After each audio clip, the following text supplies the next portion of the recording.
I'm here with my friend Mark Versen, one of the top newer producers at Northwestern Mutual. Mark, when you're working with your clients, how do you advise them on asset allocation, or what portfolio theory do you apply to help them with their personal financial situation?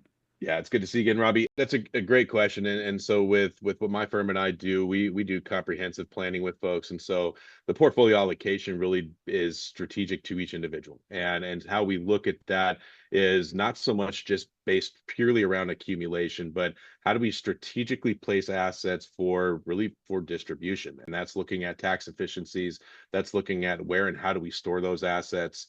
Overall, we want to get to a place that one, we don't outlive our money, and two, we can live the life that we want to live and leave the legacy that we want that we aspire to leave. And so what that looks like is looking at multiple asset allocations within a portfolio, and that could be anywhere from an investable asset to life insurance or annuities within that. And studies have shown industry wide, not only through our own firm, but industry wide, that when you incorporate all three categories of that asset allocation within investments, permanent life insurance, and annuities, the sustainability, both from an income perspective in retirement and a legacy component to that, far exceeds if we're just purely looking at investments. And so what we look at within each individual's portfolio is building a customized plan for each individual, knowing that everyone is in different life stages, different life moments, different assets that we've been able to acquire and grow over the years.